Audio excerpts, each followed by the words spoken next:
All right, welcome back. You're watching a Thirsty Thursday edition of Liquid Lunch on Biz TV. You know, we kick it around, we fool around, we have some fun, we look at the lighter side of things. But I am absolutely incensed that this governor of New York State says it's okay for MTV to have some award ceremony in New York City.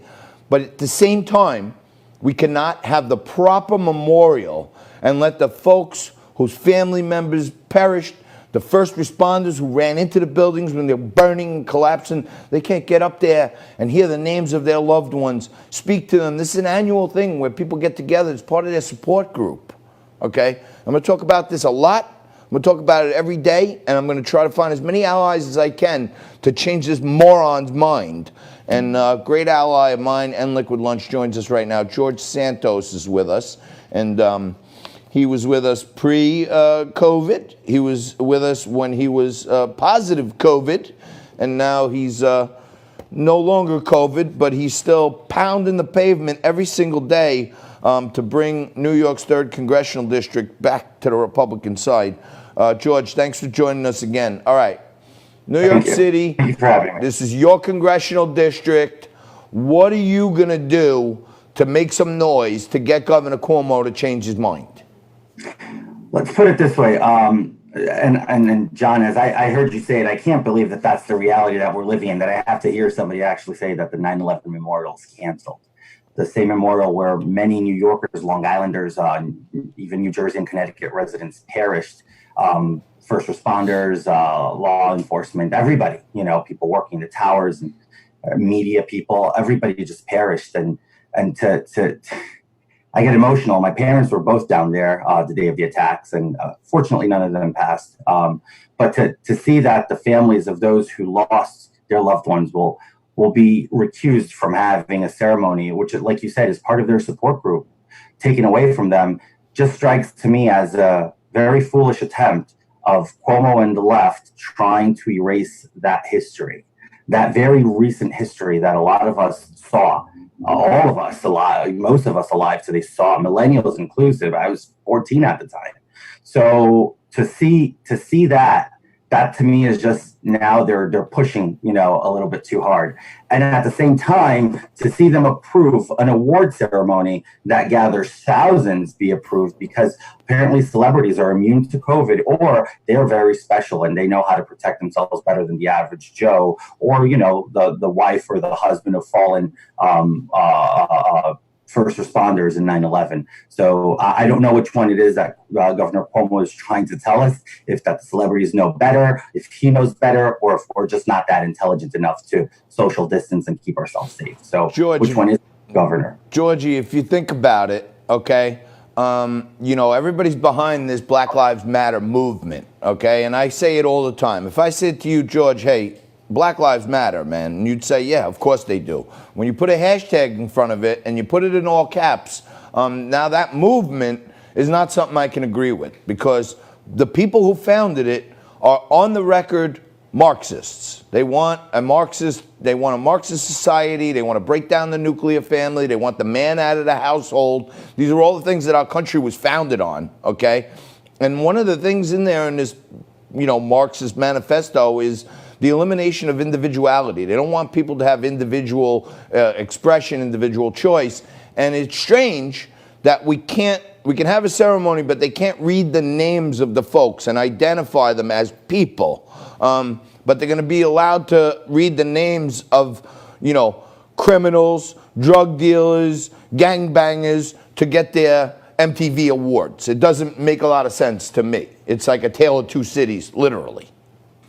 Well, it's pretty much, you nailed it. You know, one of the most praised individuals in the world, right, or in this country, I'm sorry, is JayZ, which was a drug dealer, a criminal. You know, okay, he cleaned up his act, he did good for himself, whatever. That doesn't dismiss the fact that what he sings or raps, whatever you call that art of his, he pretty much is an advertisement for upholding. I come from the streets. I hustled. You know, I shot. I stabbed, and I was in a gang. He makes that. He glorifies that, along with all these other rappers that are going to be, you know, joining in together in the ceremony. And meanwhile, we're taking and silencing the voices of those who actually lost people, who are good people, who on September 11, 2001, didn't know they were going to run into the two tallest buildings in Manhattan and it was going to fall on top of them.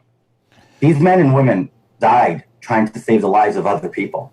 And to have their families not be able to mourn that, it's, again, and it goes against our American value. This is the First Amendment right. This is unconstitutional to stop something like this. So I think Governor Cuomo we should have an investigation open against Governor Cuomo, Mayor Bill de Blasio. It's funny, yesterday Bill de Blasio went on record saying, I can't tell you whether I'm going to, and I'm paraphrasing and not verbatim, but he said something along the lines of, I can't tell you if we're going to open schools or not in September because I can't make a decision for something that will take place in September. And here comes the governor and says 9/11 is not going to happen, and he endorses it because he agrees that it's dangerous. So how is it going to be dangerous in September to have the 9/11 memorial?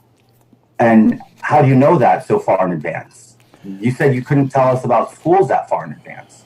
It's a double speak. They speak out of both sides of their mouth. And then, again, in my opponent, Tom Suozzi, he's another one that just pretty much is as silent as they come. Black Lives Matter is an issue and an existential threat to my district, where vandalism is going up, which is historically was never an issue, but the North Shore of Long Island and South and Northeast Queens, which is usually a very calm area, has become pretty much, stomping grounds for these very violent, Marxist, non-peaceful protesters. Not everybody understands. If you want to protest civil rights, liberties, whatever, look at John Lewis, who just passed. He had a history of nonviolence and protesting, hands in your pocket, and that's not what these guys are doing. They're burning down buildings, they're burning down stores, they're looting.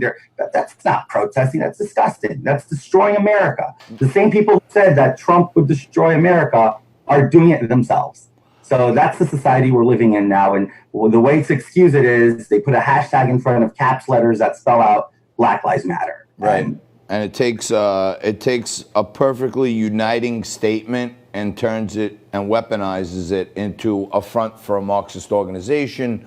If you click on Black Lives Matter, you click on their donate button, it takes you to another page called Act Blue. Yep. And if you look a little deeper into Act Blue has given over $1 billion to Democratic candidates.